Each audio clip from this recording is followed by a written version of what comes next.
Hello students, welcome to Study Master. I am GS Rai. Today we are starting a new subject that is Indian polity. Indian polity बहुत ही महत्वपूर्ण subject है जो आपके exam point of view से बहुत important जो है value है इसकी, और इसमें जो है काफी क्वेश्चंस पूछे जाते हैं। पहली चीज। दूसरी चीज ये है कि अगर आप पॉलिटी समझ जाएंगे, पॉलिटी किस तरह से काम करती है, अपने अधिकारों को समझ जाएंगे तो इकोनॉमी जो है, इकोनॉमी में बढ़ोतरी हो सकती है। तो पॉलिटी अगर अच्छे से समझ आ गया, पॉलिटी के जितने भी राइट्स हैं, जैसे सरकारें काम करती हैं, तो कहीं ना कहीं आपको इकोनॉमी में इसकी हेल्प जरूर मिलेगी। और पूरा वीडियो को ध्यान से देखिए, पूरे लेक्चर को ध्यान से देखिए, और उसके बाद जो है कोई भी डाउट हो तो आप लोग हमें कमेंट करके बता सकते हैं, पूछ सकते हैं, या फिर आप हमें डायरेक्ट मैसेज कर सकते हैं अगर आप हमारी एप्लीकेशन पे ये लेक्चर देख रहे हैं तो। ओके। चलिए, सबसे पहला जो हमारा इसके अंदर मैं बताऊं आपको, 32 चैप्टर्स हैं इसके अंदर, इंडियन पॉलिटी के अंदर, और इसके 32 ही लेक्चर बनेंगे। तो कोशिश करेंगे आपका 32 लेक्चर में पूरा इंडियन पॉलिटी कवर हो जाए। कुछ स्टूडेंट्स कहते हैं कि सर इंडियन पॉलिटी के लिए लक्ष्मीकांत पढ़ना जरूरी है या नहीं है। अगर आपके पास ये हमारे नोट्स अवेलेबल हैं, अगर आपके पास ये नोट्स हैं, तो आपको इंडियन पॉलिटी के लिए दूसरा कोई भी सोर्स फॉलो करने की जरूरत नहीं है। अगर कुछ जरूरत हुई तो हम आपको स्पेसिफिक पेज नंबर बता देंगे कि ये 2 या 4 पेज आप लोग फॉलो कर लीजिए। अदरवाइज एक सिंगल पेज भी, कुछ भी आपको एक्स्ट्रा पढ़ने की जरूरत नहीं है इन नोट्स के बाद में। तो नोट्स आपको लाइन टू लाइन पढ़ाए जाते हैं, लेकिन इसमें ये चीजें कि कुछ ना कुछ आपको अपने इनपुट्स देने होते हैं, आपको खुद भी सेल्फ स्टडी करनी पड़ती है। मैं यहाँ पर आपको सारी चीजें प्रोवाइड करवाता हूँ, सारी चीजें आपकी स्क्रीन पे लिखी हुई हैं। तो जो चीजें समझाने वाली होती हैं वो आपको समझा दी जाती हैं, और जो चीजें आपको कहा जाता है कि इसको जाके पढ़ लीजिएगा और इसको रिवाइज कर लीजिएगा, तो वो फिर आपकी जिम्मेवारी है कि उन चीजों को पढ़ना और रिवीजन करना। ये आपकी जिम्मेवारी है। जब आप हमारी सारी बातें मानते जाएंगे, जिस तरह से हम आपको पढ़ा रहे हैं, जिस तरह से आपको टारगेट दिए जा रहे हैं, आप अपने टारगेट्स अगर अचीव करते गए तो आपको सक्सेस जरूर मिल जाएगी। कोई डाउट नहीं रहेगा कि आप सक्सेस नहीं होंगे। ठीक है।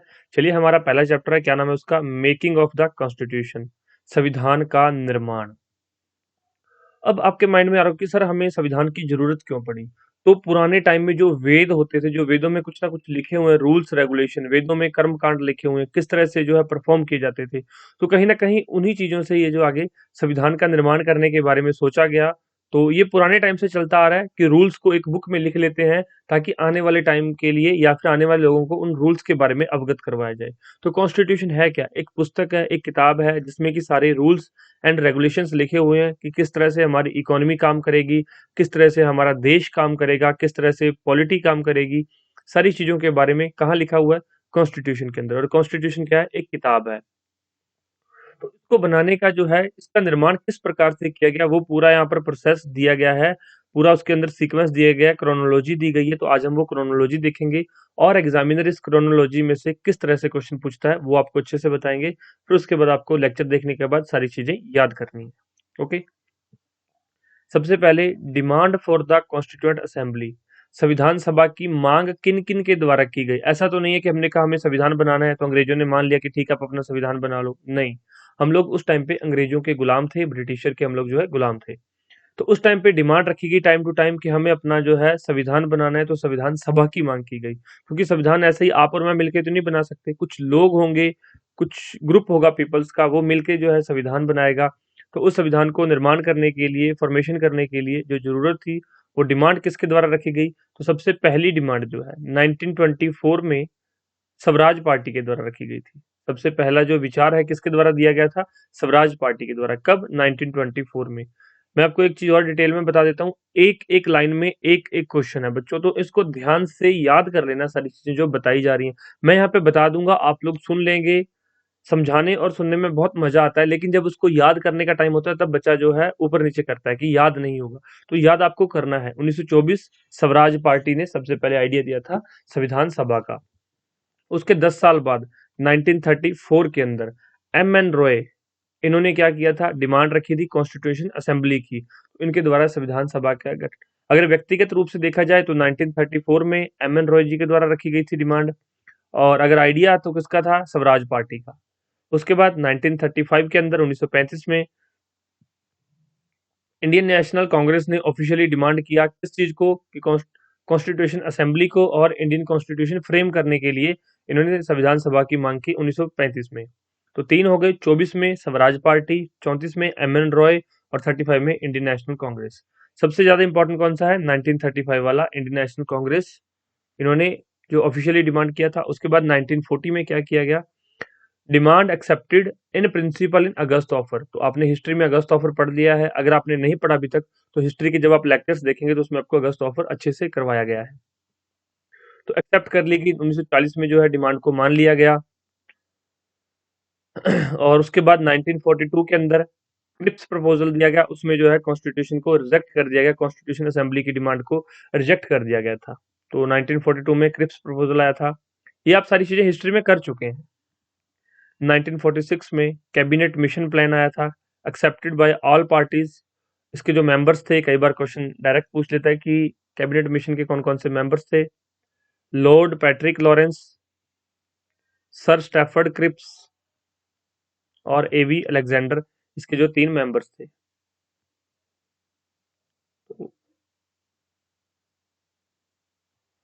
उसके बाद कैबिनेट मिशन प्लान ने भी जो है इसका जो है कॉन्स्टिट्यूशन असेंबली का आइडिया था उसको रिजेक्ट कर दिया कि कॉन्स्टिट्यूशन असेंबली नहीं बनानी। तो इसको जो है कैबिनेट मिशन प्लान को तो मान लिया गया था सभी पार्टीज के द्वारा, लेकिन इन्होंने आते ही क्या कह दिया कि कॉन्स्टिट्यूशन असेंबली की जरूरत नहीं है। उसके बाद कैबिनेट मिशन प्लान के अंडर जो है कॉन्स्टिट्यूशन असेंबली को फॉर्मेशन किया गया। कॉन्स्टिट्यूशन असेंबली कॉन्स्टिट्यूटेड इन नवंबर 1946। तो नवंबर 1946 में जो है इसको फिर बनाया गया। इसको मतलब क्या हुआ, खींचातानी चलती रही कि नहीं बनाएंगे, हम लोग कह रहे थे कि हमें चाहिए, हमें जरूरत है। तो खींचातानी के बाद हिंदुस्तानियों की जीत हुई और 1940 में कॉन्स्टिट्यूशन असेंबली बनाने की परमिशन मिल गई थी हमें। तो उसकी कंपोजिशन क्या है कॉन्स्टिट्यूशन असेंबली की। नवंबर 46 में अंडर सीएमपी जो है इसके अंदर इसको कंस्ट्रक्शन की परमिशन मिली। Seats allotted as per population proportion, जितनी जो है पॉपुलेशन है उस हिसाब से सीट्स को अलॉट किया गया था। और इसके अंदर टोटल स्ट्रेंथ कितनी थी कॉन्स्टिट्यूशन असेंबली के अंदर, यहाँ से क्वेश्चन बनता है। 389 सीट्स की टोटल स्ट्रेंथ कितनी थी, 389। उसमें से 4 जो है वो कौन सी थी, चीफ कमिश्नरी प्रोविंसेस। ये 4 काफी इंपॉर्टेंट है, कई बार डायरेक्ट एग्जाम में पूछ लेता है ये चारों का नाम कौन कौन सी थी। दिल्ली, अजमेर, कुर्ग और एक है बलूचिस्तान। ये 4 प्रोविंसेस थी चीफ कमिश्नर प्रोविंसेस जिन्होंने इसके अंदर पार्टिसिपेट किया था। और बाकी जो ब्रिटिश इंडिया गवर्नर प्रोविंस थे 292 मेंबर्स थे इसके, 4 मेंबर्स तो ये थे। और प्रिंसली स्टेट्स जो है 93 यहाँ पर प्रिंसली स्टेट्स थी, टोटल 389 होगी। अब एक क्वेश्चन और पूछा जाता है कि ब्रिटिश इंडिया के तहत कितने लोगों का चुनाव किया गया इसके अंदर। तो ब्रिटिश इंडिया के तहत यहाँ पर ये 292 और ये 4 296 थे। स्टूडेंट्स क्या करते हैं 292 टिक करके आ जाते हैं। ये भी ब्रिटिश इंडिया और ये जो चीफ कमिश्नर्स थे ये भी ब्रिटिश इंडिया के अंदर ही, उस टाइम पे ये भी ब्रिटिश के अधिकार क्षेत्र के अंदर ही आते थे। तो ये 296 हो गए, याद रहेगा। एक और चीज आती है इसमें, आते हैं मुस्लिम लीग। मुस्लिम लीग के पास कितनी सीटें थी, तो मुस्लिम लीग के पास 90 सीटें थी। ये भी ध्यान रखना, इसमें यहाँ पे नहीं लिखा हुआ, आप लोग थोड़ा एडिशनल नोट कर लीजिए कि मुस्लिम लीग के पास 90 सीटें। आगे आपको मैं बताऊंगा, आपके नोट्स में आगे लिखा हुआ है। आगे देखिए, voting by method of proportional representation bye mean of single transfer vote in case of provincial representation. तो जो इसका चुनाव कैसे किया गया कि कौन जाएगा, तो इसको जो है सिंगल ट्रांसफरेबल वोट्स के द्वारा इनका जो है चुनाव किया गया कॉन्स्टिट्यूशन असेंबली के मेंबर्स का। उसके बाद देखिए, CA was partially nominated by head of princely states. तो ये 93 जो प्रिंसली स्टेट्स थे इसके हेड के द्वारा नॉमिनेट किया गया था। और partially elected in British provinces, तो ये जो ब्रिटिश प्रोविंसेस थे यहाँ पर जो है इलेक्ट किया गया था। तो कहाँ कहीं पर जो है इलेक्टेड मेंबर्स पहुंचे और कहीं पर क्या है नॉमिनेटेड मेंबर पहुंचे। तो दोनों तरह के जो है मेंबर्स जुड़ के वहां पर पहुंचे कॉन्स्टिट्यूशन असेंबली के अंदर, और जिन्होंने संविधान की स्थापना की, संविधान का निर्माण किया। इनडायरेक्टेड इलेक्टेड मेंबर्स इनडायरेक्टली इलेक्ट भी किए गए थे। इसके अंदर जो मोस्ट इंपॉर्टेंट पॉइंट है वो है महात्मा गांधी इसके मेंबर्स नहीं थे, इसका पार्ट नहीं थे कॉन्स्टिट्यूशन असेंबली का। The 93 seats allotted to the princely states were not filled as they decided to stay away from the constitution assembly। तो जो 93 सीटें हैं इनको नहीं भरा गया, ये जो है ना उससे दूर रही, इन्होंने कहा कि हम लोग जो है कॉन्स्टिट्यूशन असेंबली में पार्टिसिपेट नहीं करेंगे। उसके बाद आगे चलते हैं, ये सारी चीजें इस साइड इंग्लिश के अंदर लिखी हुई है और इस साइड हिंदी में लिखी हुई हैं। ये बिल्कुल लाइन टू लाइन सेम चीज है, बाइलिंगुअल क्लासेस हैं आपकी। तो आप हिंदी मीडियम के स्टूडेंट्स इस साइड थोड़ा स्क्रीन पे देख लिया करो, आपको सारी चीजें साथ साथ दिखती रहेंगी। उसके बाद नेक्स्ट देखिए कि कॉन्स्टिट्यूशन असेंबली तो हमें पता लग गया कि बन गई, उसकी स्ट्रेंथ का भी हमें पता चल गया कि 389 स्ट्रेंथ थी। प्रिंसी स्टेट्स ने पार्टिसिपेट नहीं किया। 296 जो है ब्रिटिश प्रोविंस के अंदर लोग थे, उन्होंने जो है पार्टिसिपेट किया। अब यहाँ पर कॉन्स्टिट्यूशन असेंबली बन गई। अब उसका काम कैसे हुआ, उसकी कार्यवाही किस तरह से शुरू की गई। फर्स्ट मीटिंग कब हुई थी, ये क्वेश्चन डायरेक्ट एग्जाम में पूछा जाता है कि कॉन्स्टिट्यूशन असेंबली की पहली मीटिंग कब हुई थी। 9 दिसंबर 1946 को, 1946 को। इसमें मुस्लिम लीग ने पार्टिसिपेट नहीं किया था। तो ये बहुत इंपॉर्टेंट पॉइंट है, कई बार पूछ लिया जाता है कि जो मीटिंग हुई थी 9 दिसंबर 1946 को, उसमें मुस्लिम लीग प्रेजेंट थी या नहीं थी। ये कई बार डायरेक्ट पूछ दिया जाता है एक स्टेटमेंट के रूप में। जैसे क्वेश्चन आते हैं ना स्टेटमेंट बेस्ड की, स्टेटमेंट 1, स्टेटमेंट 2, तो उसमें ये स्टेटमेंट दी रहती है कई बार। नेक्स्ट देखिए, temporary president of the constitution assembly was doctor Sachchidananda Sinha. अब पहली जो मीटिंग हुई 9 दिसंबर 1946 को हुई, उसके अंदर इन्होंने क्या किया, डिसाइड किया कि टेम्परेरी प्रेसिडेंट किसको बनाया जाएगा, डॉक्टर सच्चिदानंद सिन्हा को। क्यों चुना गया इनको, क्योंकि ये सबसे सीनियर थे, सबसे ओल्डेस्ट मेंबर थे। और ये जो फ्रेंच प्रैक्टिस यही कहती है कि जब कोई मीटिंग होती है, उसमें अगर किसी प्रेसिडेंट का चुनाव नहीं हो पाया है, तो जो सबसे बुजुर्ग व्यक्ति होगा, माना जाता है कि वो सबसे ज्यादा उसके पास तजुर्बा होगा, एक्सपीरियंस होगा, तो एक्सपीरियंस के बिहाफ पे सबसे बुजुर्ग या ओल्डेस्ट मेंबर को क्या बना दिया जाता है, प्रेसिडेंट बना दिया जाता है।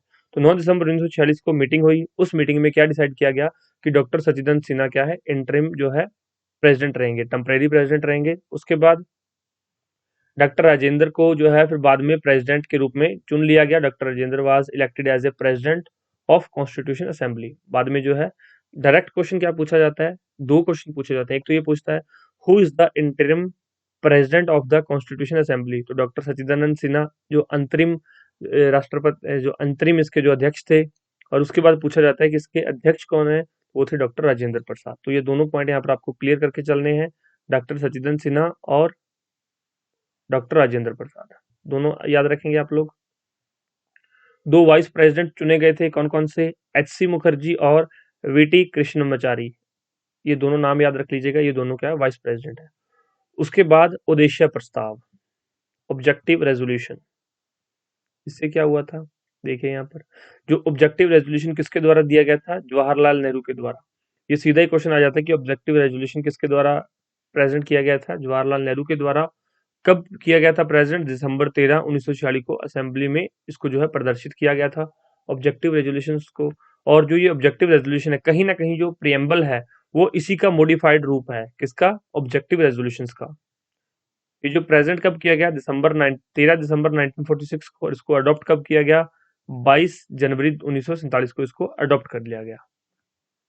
तो ये दोनों पॉइंट यहाँ पर बहुत इंपॉर्टेंट है। ये जो नोट्स हैं ये बिल्कुल एक एक पॉइंट इनका इंपॉर्टेंट है, इसमें एक्स्ट्रा कुछ भी नहीं लिखा हुआ, आपको जाकर ये सारे पढ़ने पड़ेंगे। कोई ऐसा स्टूडेंट है कि सर मैं नहीं पढ़ सकता, तो बच्चों और कोई तरीका नहीं है, जादूगर नहीं हूं मैं। आपको चीजें पढ़ा सकता हूँ, समझा सकता हूँ, याद भी करवा सकता हूँ, लेकिन पढ़ना कहीं ना कहीं फिर भी आपको पड़ेगा। ऐसा नहीं है कि आप लोगों ने लेक्चर सीरीज परचेज कर ली है या फिर आप हमारे लेक्चर्स देख रहे हैं तो आपका जो है क्लियर हो जाएगा। मेहनत फिर भी आपको करनी पड़ेगी। बस बात इतनी है कि हम लोग उस मेहनत को डबल करवा देते हैं, पहली चीजों को पढ़ा देते हैं, बाद में कह देते हैं कि इसको जाके रिवाइज कर लेना। इस पॉइंट से क्वेश्चन बन सकता है। तो जो स्टूडेंट इन बच्चों को नोट कर लेता है, उसको चीजें एग्जाम में जो है याद आ जाती है, उसके लिंकेज पॉइंट बढ़ जाते हैं, लिंक बढ़ जाते हैं। आगे देखिए, changes by the independence act 1947। Bharat स्वतंत्रता अधिनियम के अनुसार परिवर्तन, तो कौन कौन से परिवर्तन किए गए, कौन कौन से चेंजेस किए गए, क्योंकि हम लोगों ने जो है 1946 में कॉन्स्टिट्यूशन असेंबली बन गई थी, 1947 तक जो है अडॉप्ट कर लिया गया था उद्देश्य प्रस्ताव को। अब आगे देखिए कि उस टाइम पे इंडिया इंडिपेंडेंस एक्ट 1947 जो है आ चुका था। तो इसमें क्या क्या चेंजेस किए गए वो देख लीजिए।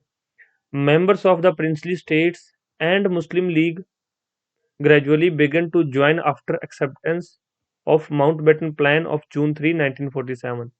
The plan was provided for partition.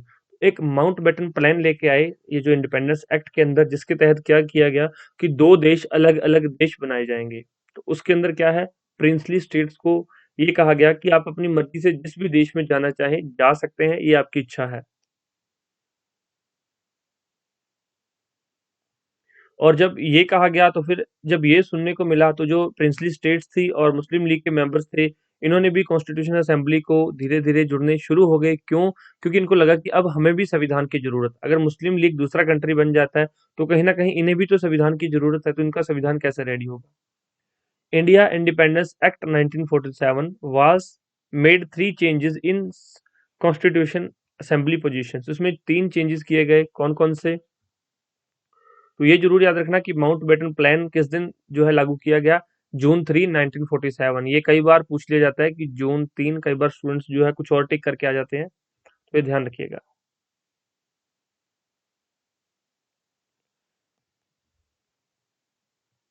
Assembly was made a fully sovereign body free to abrogate और अल्टर एनी लॉ। तो पहले क्या था, पहले हम लोग जो भी कॉन्स्टिट्यूशन असेंबली के अंदर लॉ बना रहे थे, उस पे कहीं ना कहीं ब्रिटिशर का कंट्रोल था। हम लोग उन पे डिपेंड थे, लेकिन इसके बाद क्या चेंज किए गए इस इंडिपेंडेंस एक्ट आने के बाद, कि आप अपने हिसाब से अपना संविधान बनाइए, हम इसमें कोई छेड़ छेड़ नहीं करेंगे। To separate functions were assigned, ये बहुत इंपॉर्टेंट पॉइंट है, नोट कर लेना। To the assembly perform on separate days. Legislative body, एक तो ये लेजिस्लेटिव बॉडी के रूप में आ गई, जिसके चेयरपर्सन कौन थे, जीवी मावलंकर। एंड कॉन्स्टिट्यूएंट बॉडी, जिसके जो है चेयरपर्सन कौन थे, Rajendra Prasad. First parliament of free India, dominion legislature. These two functions continued till November 26, 1949। तो जो ये इंडियन इंडिपेंडेंस एक्ट 1947 के तहत इसके आने के बाद अब क्या कर दिया गया, ब्रिटिशर ने कहा कि आप लोगों को आज़ाद कर दिया गया। अब आज़ाद करने का क्या मतलब है, कि हम लोग आपका देश छोड़ के जा रहे हैं, हम आपको डिवाइड कर देंगे भारत और पाकिस्तान में, तो उसके बाद आप अपना देश को खुद चलाओगे। तो इसलिए जो है दो पावर्स जो है सेपरेट फंक्शंस किसके पास आ गए, कॉन्स्टिट्यूशन असेंबली के पास। पहला क्या, कि उसको जो है लेजिस्लेटिव बॉडी है वो बनाएगी, यहाँ पर कॉन्स्टिट्यूशन की स्थापना करेगी, और दूसरा कॉन्स्टिट्यूएंट बॉडी है ये ध्यान रखेगी फ्री इंडिया के अंदर कैसे काम करना है कैसे नहीं है। तो ये दोनों फंक्शन 26 नवंबर 1949 तक ऐसे ही ये चलते रहे।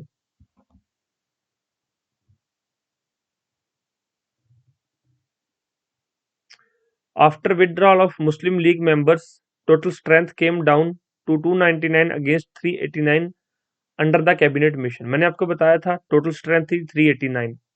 मुस्लिम लीग ने कहा कि हम कॉन्स्टिट्यूशन असेंबली से जो है वापस आते हैं, तो इनके पास अब कितनी वैल्यू रह गई, 299। तो इसकी कितनी वैल्यू थी, 90। मुस्लिम लीग के पास 90 सीट्स थी। तो ये कई बार डायरेक्ट पूछ लेता है एग्जामिनर, तो थोड़ा सा ध्यान रखिएगा। यही सारी चीजें इसमें लिखी हुई हैं। उसके बाद संविधान सभा के कुछ अन्य कार्य है, कौन कौन से काम जो है किए गए हैं, संविधान सभा ने कौन कौन से काम करने थे किए हैं। Ratified India's membership of commonwealth in May 1949। तो हमने जो है मेंबरशिप ज्वाइन कर ली किसकी, कॉमनवेल्थ की सदस्यता को ग्रहण कर लिया, पुष्टि की गई किसके द्वारा, कॉन्स्टिट्यूशन असेंबली के द्वारा। क्योंकि उस टाइम पे जो भारत के जितने भी काम हो रहे थे दूसरे देशों के साथ, वो कौन कर रही थी, कॉन्स्टिट्यूशन असेंबली कर रही थी। इन्होंने रेटिफाई किया, पहला। आगे ये मोस्ट इंपॉर्टेंट पॉइंट है ये चार, और आप कोई भी बुक पढ़ लो, कोई किसी पेज पे लिखा हुआ, कोई पहले पेज पे लिखा है, कोई तीसरे पे लिखा है, कोई 10वें पे, और कोई बुक के लास्ट में। मैंने आपको ये 4 पॉइंट एक ही जगह पे इकट्ठे करके लिखवा दिए हैं। इससे क्या होगा, 4 क्वेश्चन डिफरेंट डिफरेंट बन सकते हैं, चारों आपको एक ही जगह पे करवा दिए गए हैं। कॉन्स्टिट्यूशन असेंबली के द्वारा नेशनल फ्लैग को अडॉप्ट किया गया, जुलाई 22 1947। ये डेट याद रखना, नेशनल फ्लैग अडॉप्टेशन। उसके बाद national song and national anthem को जनवरी 24 1950 को जो है अडॉप्ट किया गया कॉन्स्टिट्यूशन असेंबली के द्वारा। राजेंद्र प्रसाद को भारत का पहला प्रेसिडेंट चुन लिया गया, राष्ट्रपति चुना गया जनवरी 24 1950 को। और final session of constitution assembly was on January 24 1950। तो कॉन्स्टिट्यूशन असेंबली का लास्ट सेशन कब था, जनवरी 24 1950। तो ये जो सारे जितने भी फैसले लिए गए थे, राष्ट्रपति बनाया गया, प्रेसिडेंट जो है राजेंद्र प्रसाद को, और नेशनल एंथम को अडॉप्ट किया गया, नेशनल सॉन्ग को अडॉप्ट किया गया, ये सारी चीजें कब की गई, लास्ट सेशन के अंदर, फाइनल सेशन में, जो जनवरी 24 1950। उसके बाद देखिए, however it continued as provisional parliament of India from January 26, 1950 till formation of new parliament 1952। अब आपको पता है कि जो सरकार बनी थी वो 1952 में चुनी गई थी। उससे पहले जो है इसी सरकार ने, ये जो कॉन्स्टिट्यूशन असेंबली ने काम किया था, तो इसको इंटरिम गवर्नमेंट के रूप में चुना गया था, प्रोविजनल पार्लियामेंट के रूप में इसको जो है काम किया गया इसके द्वारा। टोटल सेशंस कितने हुए थे कॉन्स्टिट्यूशन असेंबली के संविधान बनाने के टाइम में, 11 सेशंस हुए थे। कितना टाइम लगा, 2 साल 11 महीने और 18 दिन। ये क्वेश्चन बहुत फेवरेट है, कई बार एग्जामिनर के ये क्वेश्चन पूछ लेता है, वहां पर 2 साल 18 महीने 11 दिन लिख देता है, या कुछ ऐसा, मतलब कंफ्यूज कर देता है। फिगर्स यही रहती हैं लेकिन आगे पीछे कर देता है। तो थोड़ा ध्यान रखना है इन चीज़ों का, कंफ्यूज नहीं होना है। ये सारे बहुत इंपॉर्टेंट पॉइंट्स थे और अब तक जितना पढ़ा है उसमें से ये सारी चीज़ें बहुत इंपॉर्टेंट है। वैसे तो जो भी पढ़ा है वो सारा इंपॉर्टेंट है, अगर आपको थोड़ा बहुत बेसिक किसी सब्जेक्ट के पता है तो, और अगर नहीं पता तो यहाँ पर आप बेसिक भी सीख जाएंगे। हिंदी मीडियम के स्टूडेंट्स ये पढ़ लीजिएगा सारा। उसके बाद देखिए आगे मेजर कमिटीज, कुछ मुख्य समितियां हैं जिसके हेड के बारे में पूछ लिया जाता है कि उसका चेयरपर्सन कौन है या फिर उसका अध्यक्ष कौन है। तो कुछ मेजर कमिटीज यहाँ पर लिखी गई हैं। पहली कमेटी देखिए, union power committee, union constitution committee, union power committee या फिर यूनियन कॉन्स्टिट्यूशन कमेटी या फिर स्टेट्स कमेटी। तो इसकी अध्यक्षता किसने की? जवाहरलाल नेहरू ने। उसके बाद दूसरी कमेटी कौन सी है? रूल्स ऑफ प्रोसीजर कमेटी या फिर स्टीयरिंग कमेटी। इसकी अध्यक्षता किसने की? डॉक्टर राजेंद्र प्रसाद ने। यहाँ देख सकते हैं संघ शक्ति समिति, संघ संविधान समिति या फिर राज्य समिति, ये किसके अंडर थी? जवाहरलाल नेहरू के पास। और प्रक्रिया नियम समिति या फिर संचालन समिति डॉक्टर राजेंद्र के प्रसाद के पास।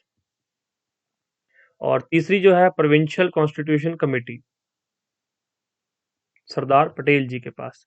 प्रांतीय संविधान समिति सरदार पटेल जी के पास। और ड्राफ्टिंग कमेटी बहुत बार आपने एग्जाम में देखा होगा, डॉक्टर बी आर अम्बेडकर के पास। प्रारूप समिति डॉक्टर बी आर अम्बेडकर। और नेक्स्ट जो है कमेटी है advisory committee on fundamental rights, minorities and tribal and excluded areas, Sardar Patel के पास थी ये भी। सरदार पटेल के पास प्रोविंशियल कॉन्स्टिट्यूशन कमेटी और एडवाइजरी कमेटी थी। ये सारी चीजें लिखी हुई हैं तो आप इसको नोट कर लेना। और कई बार क्या है, इसमें मैच द फॉलोइंग क्वेश्चन भी आ जाते हैं। मैच द फॉलोइंग, एक साइड क्या कर देता है वो कमेटीज लिख देता है, दूसरी साइड कुछ मेंबर्स के नाम लिख देता है, कुछ अध्यक्षों के नाम लिख देता है, तो पूछता है कि सही मिलान करें। तो फिर अगर आपको ये पूरा टेबल याद है या पूरा ये याद है तभी आप उस क्वेश्चन का आंसर कर पाएंगे। तो आप इसको अच्छे से याद कर लीजिएगा। और कई बार क्या होता है, क्वेश्चन इतना आसान होता है, अगर आपको एक भी पता है उसमें से मैच द फॉलोइंग में, तो दूसरे अपने आप मैच हो जाते हैं। तो वो लक के ऊपर डिपेंड करता है, आपको सभी याद करनी है। Of all the committees of Constitution Assembly, drafting committee was most important. Set up on August 1947, it considered of 7 members. तो जो ड्राफ्टिंग कमेटी थी जिसके चेयरपर्सन कौन थे? डॉक्टर बी आर अम्बेडकर, जिसकी अध्यक्षता डॉक्टर बी आर अम्बेडकर ने की थी, ये सबसे इंपॉर्टेंट थी। और इसके 7 मेंबर्स थे। कभी भी सातों के नाम तो नहीं पूछे गए हैं, लेकिन अगर कोई पूछेगा तो फिर आपको कुछ ना कुछ इसमें हिंट जरूर मिल जाएगा। और अगर आपको चाहिए कि सर याद करवाओ, हमें पढ़ाओ, तो फिर आपको नेक्स्ट लेक्चर में सातों मेंबर्स के नाम भी याद करवा दूंगा। वैसे तो जरूरत नहीं है, बस आपको इसका चेयरपर्सन याद रखना है। और इसकी जो है स्थापना कब हुई थी? अगस्त 29, 1947। उसके बाद जो है संविधान सभा को प्रभाव में आना, इनेक्टमेंट ऑफ द कॉन्स्टिट्यूशन, कि ये कब से लागू किया गया, जब लागू हुआ था तो उस टाइम पे कितने आर्टिकल्स थे, ये सारी चीजें। After general and clause by clause reading of the draft constitution, it was adopted on 26 नवंबर 1949। कब अडॉप्ट किया गया संविधान को? 26 नवंबर 1949 को अपनाया गया, तभी तो संविधान दिवस मनाया जाता है 26 नवंबर को। At that time it contains preamble, 395 articles and 8 schedule. तो ये भी क्वेश्चन एग्जामिनर पूछ लेता है कि संविधान, जिस टाइम पे संविधान लागू हुआ था उस समय कितने जो है इसमें अनुच्छेद थे, आर्टिकल्स थे, या फिर कितनी अनुसूचियां थी इसमें। तो 395 अनुच्छेद और 8 अनुसूचियां शामिल थी उस वक्त। उसके बाद the preamble was enacted after the entire constitution was already enacted. सबसे पहले पूरे संविधान को लागू किया गया और उसके बाद प्रेम्बल को लागू किया गया। प्रेम्बल को लागू बाद में क्यों किया गया, आगे आने वाले लेक्चर्स में आप खुद समझ जाएंगे कि प्रेम्बल्स को बाद में लागू क्यों किया गया, पहले क्यों नहीं किया गया। हालांकि आप जब पढ़ते हो तो सबसे पहले आपको प्रेम्बल ही पढ़ाया जाता है, उसके बाद आप लोग पढ़ते हो, या फिर आपने कोई एनसीईआरटी की बुक देखी हो या आपने कोई रेफरेंस बुक्स देखी हो तो उसमें जो है प्रेम्बल लिखा हुआ मिल जाता है आप सबको। इन्फोर्समेंट ऑफ द कॉन्स्टिट्यूशन, संविधान को लागू किया गया तो किस किस वे में लागू किया गया देख लीजिए। Some provisions of the constitution came into force on November 26, 1949। तो जिस दिन संविधान को जो है लागू किया गया, कुछ जो है प्रोविजंस तो साथ के साथ उसको लागू करते ही जो है निर्माण जो है लागू हो गए थे। कौन कौन से? जैसे कि citizenship, elections, provisional parliament, temporary and transitional provisions, and short title contains in article 5, 6, 7, 8, 9, 60, 324, 366, 367, 379, 380, 388, 391, 392 and 392। तो ये सारे जो है 26 नवंबर 1949 को लागू हो गए थे। अब जो बचे वो कब लागू हुए? तो वो 26 जनवरी 1950 को कमेंडमेंट्स डे, इस दिन जो है इसकी जो है लागू कर दिया गया इसको। गणतंत्रता दिवस के रूप में देखा गया जनवरी 26 1950। क्यों 26 जनवरी को क्यों लागू किए गए बाकी जो बच गए थे? क्योंकि जनवरी 26 1930 को पूर्ण स्वराज डे घोषित किया गया था और मनाया गया था। आपने हिस्ट्री में इसको पढ़ा है, आपको याद होगा। Indian Independence Act 1947 and Government of India Act within all its enactment were repealed. However, the abolition of Privy Council Jurisdictions Act 1949 continued. तो जैसे ही ये जो गवर्नमेंट ऑफ इंडिया कॉन्स्टिट्यूशन लागू किया गया, भारत का संविधान लागू किया गया, तो 1947 एक्ट के जितने भी जो थे अमेंडमेंट इनेक्टमेंट्स थे वो सारी, और गवर्नमेंट ऑफ इंडिया एक्टमेंट के जितने भी रूल रेगुलेशन थे वो सारे खत्म हो गए। लेकिन जो है क्या खत्म नहीं हुआ? Abolition of privy council jurisdictions. इसको बहुत बाद में जाके खत्म किया गया, जब आप लोग 30 नंबर चैप्टर पे पहुंच जाएंगे तब इसको जाके खत्म किया जाएगा। तब तक बहुत टाइम हो चुका होगा, आपको समझाया जाएगा कि बाद में क्यों किया गया। तो बस इतना याद रखिए कि ये दो चीजें खत्म हो गई, इंडिया इंडिपेंडेंस एक्ट 1947 और गवर्नमेंट ऑफ इंडिया एक्ट 1935, जो जैसे ही कॉन्स्टिट्यूशन संविधान का जो है प्रवर्तन किया गया, प्रभाव में आया, तो ये दो चीजें हट गई। उसके बाद कुछ इंपॉर्टेंट फैक्ट्स हैं जो भी डायरेक्ट आपके एग्जाम में इंपॉर्टेंट हो सकते हैं। Elephant adopted as the constitution assembly symbol, direct पूछ लेता है कि कॉन्स्टिट्यूशन असेंबली का सिंबल कौन सा है, तो हाथी है। उसके बाद B N Rau was constitutional adviser to constitution assembly, तो सर वी एन राव को संविधान सभा के संवैधानिक सलाहकार के रूप में माना गया है, और ये थे संवैधानिक सलाहकार। तो ये जो क्वेश्चन डायरेक्ट एग्जाम में पूछा गया है। HYR Iyengar was secretary to constitution assembly, ये सचिव थे HYR एंगर। SN मुखर्जी ये चीफ ड्राफ्टमैन थे।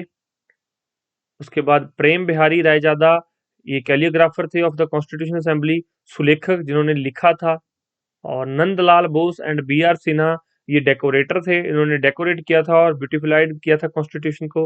और उसके बाद हिंदी वर्जन किसके द्वारा किया गया? वसंत कृष्णा वाद्य, और एलिमिनेटेड बाय नंदलाल बोस। ठीक है, तो ये सारी चीजें आप लोग याद रखिएगा, ये बहुत इंपॉर्टेंट पॉइंट्स हैं। आपको 2 से 3 मिनट लगेंगे इसको पढ़ने में, लेकिन इसको याद करने में आपको 10 मिनट लग सकते हैं, क्योंकि काफी इंपॉर्टेंट चीजें हैं। नाम आपको जो है देखिए यहाँ पर, ये तो बिल्कुल इजी है कि कॉन्स्टिट्यूशन असेंबली का सिंबल क्या था? हाथी। सर बी एन राव क्या थे? ये कॉन्स्टिट्यूशनल एडवाइजर थे, संवैधानिक सलाहकार थे। HYR एंगर क्या थे? सेक्रेटरी या फिर सचिव थे ये। SN मुखर्जी ये क्या थे? ड्राफ्टमैन थे। और प्रेम बिहारी रायजादा कैलीग्राफर, जो कि सुलेखक होता है, वो थे ये कॉन्स्टिट्यूशन असेंबली के। इन्होंने कॉन्स्टिट्यूशन को अच्छे से लिखा।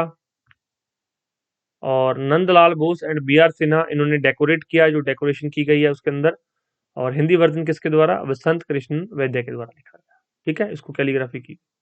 ये काफी इंपॉर्टेंट पॉइंट्स थे। उसके बाद यहाँ पर जो है जगह छोड़ी गई स्टूडेंट नोट के लिए, कुछ इंपॉर्टेंट चीज आपको लगी हो या फिर कुछ एक्स्ट्रा नोट करना हो तो आप यहाँ पर नोट कर सकते हैं। ठीक है, जैसे कि इसमें आप क्या नोट कर सकते हैं? 7 मेंबर्स के नाम जो मैंने ऊपर आपको नहीं करवाए हैं, तो वो ड्राफ्ट कमेटी के 7 मेंबर्स के नाम यहाँ पर आप लोग जो है नोट कर सकते हैं। कोई डाउट हो तो आप लोग पूछ लीजिएगा। अब एक बार जाकर अपने नोट्स में से ये चैप्टर रिवाइज कर लीजिए। नेक्स्ट चैप्टर जो हम लोग फिर करेंगे, features of the Indian constitution, की भारतीय संविधान की क्या विशेषताएं हैं, कहाँ से ये लिया गया, ये सारी चीजें, उसके स्रोत और विशेषताएं करेंगे। अच्छे से करेंगे, आप ये चीज अच्छे से याद रख लेना, याद कर लेना, और रिवीजन बहुत जरूरी है, साथ साथ रिवाइज भी करते रहिए। चलिए, thank you so much. Description box check कर लेना, वहां पर सारी डिटेल्स दी होती है, चाहे आप यूट्यूब पे देख रहे हैं या फिर आप हमारी एप्लीकेशन पे देख रहे हैं, कहीं पर भी लेक्चर को देख रहे हैं, डिस्क्रिप्शन बॉक्स चेक कर लेना। अगर कोई इंपॉर्टेंट चीज होती है तो वहां पर डिस्क्रिप्शन बॉक्स में उसको लिख दिया जाता है। Thank you.